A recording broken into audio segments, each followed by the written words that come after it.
สวัสดีค่ะสวัสดี FC บ้านศรีวิไล FC หลาน้อยธิดาลาวแล้วก็กราบสวัสดี FC ที่ชมทางสปปลาวแล้วก็ FC ที่ชมอยู่ต่างแดนนำเนาะวันนี้เฮาสิมาอัปเดตงานอีหลาธิดาลาวเทื่อวันนี้อีหลาไปไสแหน่อีหลาหลังจากเมื่อคืนที่ไปงานที่ขึ้นที่อลังการโชว์เนาะเมื่อคืนอีหลาก็ไปงานอลังการโชว์มาแล้วพอวันนี้เนาะพ่อครูก็ได้รับโอกาสจากพ่อครูเพิ่นให้บอกว่าให้พาน้องธิดาลาวน้องไอน้องปรารถนาเข้าไปไอ้กราบสักการะเพิ่นเนาะก็คือที่วัดพระธาตุหนองบัวจังหวัดอุบลเนาะเพิ่นก็ให้โอกาสอีหลาธิดาลาวแล้วก็น้องๆน้องไอน้องปานให้ไปหาเนาะบอกให้พ่อครูว่าให้พาอีหลามาหาแหน่จั่งซี้แหมพี่น้องเพิ่นก็อยากให้มาร่วมคือให้เขาไปหาแล้วก็ให้โอกาสให้อีหลาได้เข้าไปร่วมเฉลิมฉลองไปแสดงเนาะร่วมเฉลิมฉลองในวันที่3มีนาคมเนาะแล้วก็ในวันอาสาก่อนเข้าพรรษาอีกมื้อหนึ่งเพิ่นก็ให้งานคือได้ขึ้นรถแห่นำพอไปถึงวัดเราไปเบิ่งภาพบรรยากาศวัดนี่งามแรงพี่น้องเป็นวัดเขาเรียกวัดพระธาตุพระธาตุหนองบัวจังหวัดอุบลเพิ่งเคยเห็นมันงามแรงอีหลีเดี๋ยวเราไปเบิ่งภาพบรรยากาศที่วัดเนาะแล้วเมื่อนี้ที่วัดพระธาตุหนองบัวนะครับมาได้รับความเมตตาจากท่านพระครูนะครับให้มาร่วมเฉลิมฉลองงานวันที่3 มีนานะครับเพื่อมาร่วมเฉลิมฉลองกันล่ะครับพี่น้องเบิ้งให้พี่น้องเบิ้งพระธาตุงามแห้งครับพระธาตุหนองบัวได้จะจับแรงนะลูกมันจะแหมใส่นะอันนี้ปูนเทียนตรงนู้นพาไปดูอยู่นี่อันนี้เป็นปูนโอ้ยสีเหลืองสีลำครับพี่น้องเลยอลังการแห้งพระธาตุงามครับโอ้ป้าติดต่อ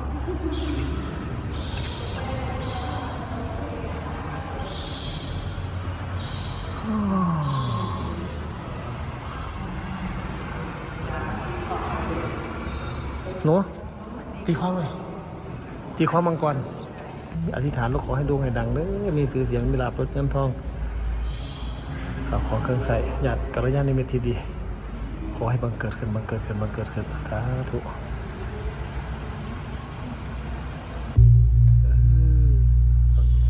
หลังจากที่ไหว้โบสถ์ครับเป็นโบสถ์ที่ใหญ่ที่สุดในประเทศก็ว่าจะได้นะครับมาไหว้พระธาตุมาที่นี่ครับพี่น้องครับมาไหว้พระธาตุนะครับมาเบิ่งพระธาตุด้านในขึ้นรถแห่อีกวันที่เท่าไหร่นะรถแห่วันที่เท่าไหร่นะวันอาสาฬหะวันอาสาฬหะนะครับรถแห่โอ้ความเมตตาของพระครูเพิ่นครับที่มีต่อบ้านศรีวิไลครับโอ้ยความวิจิตรครับพี่น้องเอ้ยเสาทองคำเลยอ้อมดูเลยธิดาเล่าตื่นเต้นมากเลยธิดาเล่าก็จะมีช่วงหนึ่งที่อีหลาก็ไปตีข้องแล้วก็ไปอธิษฐานต่อสร้างเนาะอธิษฐานต่อสร้างว่าเป็นจังใดแนวใดที่พระครูก็พาน้องเว้านะน้องอธิษฐานว่าถ้าสิโด่งสิดังหรือจังใดก็เขาเรียกก็ขอให้ยกขึ้นอิหยังประมาณนี้เดี๋ยวเฮาไปเบิ่งภาพที่พระครูกับอีหลาบอกอีหลาให้อธิษฐานเอาเพิ่นว่าไปเบิ่งภาพบรรยากาศกันค่ะลิงจะยกช้างขึ้นไหมนั่นเอาแบบยังไม่อธิษฐานก่อนจะยกขึ้นไหมจะพออย่างนี้ทีนี้หนูอธิษฐานที่ลูกทีนี้ลองอธิษฐานได้ยกมือได้เลยนะที่ดูแลปกปักรักษาพระธาตุหนองบัวแห่งนี้จงมาเป็นสักขีพยานในการอธิษฐานจิตของน้องธิดาลาวถ้าหากว่าน้องธิดาลาวจะมีชื่อเสียงโด่งดังมีเงินมีทองกลับไปสร้างบ้านสร้างเรือนก็ขอให้น้องธิดาลาวยกช้างเชือกนี้ยกช้างเสียงทายเชือกนี้ขึ้นโดยไม่หนักแต่ถ้าหากว่าน้องธิดาลาวจะไม่เป็นดังคำอธิษฐานขอให้น้องธิดาลาวยกช้างเชือกนี้ไม่ขึ้นลองยกดูสินี่ลูกโอ้ ยกขึ้นจริงเหรอ ขึ้นขึ้น โอ้จะเอาไปไหนจะเอาไปไหน ก็ถือได้ว่าเป็นบุญวาสนาของอีหลาธิดาลาวเนาะที่ได้รับความเมตตาจากพระครูที่วัดเพิ่นให้แล้วก็ให้งานนำก็คือมีวันที่3เนาะเขาไปร่วมอ่าเฉลิมฉลองในวันที่3มีนาแล้วก็วันที่วันอาสาก็ไปขึ้นรถแห่นำสำหรับน้องธิดาลาวก็เป็นความเมตตาจากพระครูเพิ่นให้โอกาสสำหรับน้องธิดาลาวก็เป็นบุญวาสนาเพิ่นได้เอิ้นไปหาเนาะก็ถือว่าเป็นเรื่องที่ดีสำหรับน้องธิดาลาวสำหรับที่เพิ่นไปยกสร้างพี่น้องเพิ่นก็ยกขึ้นอย่างสมปรารถนาเพิ่นก็ตามที่เพิ่นบอกนั่นเนาะเพิ่นก็ให้บอกลูกอธิษฐานเอาถ้าเกิดแบบว่าในเส้นทางที่ลูกย่างถ้าเกิดว่าเพิ่นสิโด่งสิดังหรือว่าสิมีพอมีเงินมีทองให้ไปได้ไปช่วยจุนเจือครอบครัวก็ขอให้ได้ยกสร้างขึ้นอีหลาก็ยกขึ้นเลยแหละ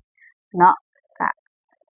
เป็นบุญเป็นวาสนาก็คิดว่าก็ขอให้อีหลาโด่งดังดงสมดังใจปรารถนามีเงินมีทองให้กลับไปจุนเจือครอบครัวเนาะทางสปป.ลาวแล้วก็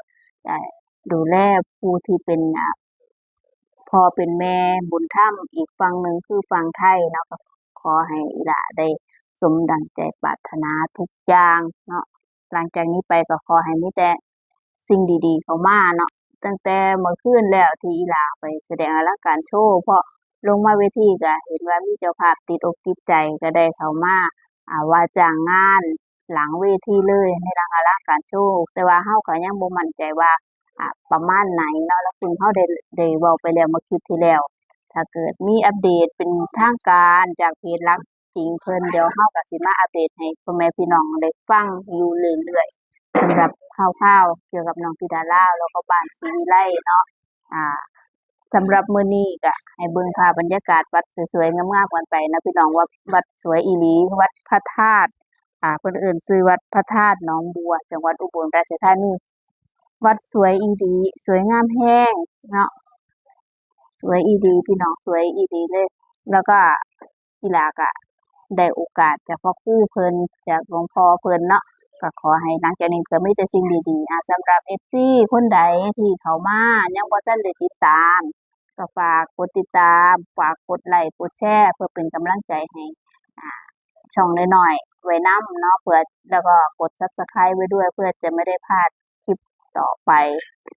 สำหรับมื้อนี้เราก็ขอลงคลิปไว้ส่ำนี้อยู่ดีสำบายทุกคนวันนี้สวัสดีค่ะ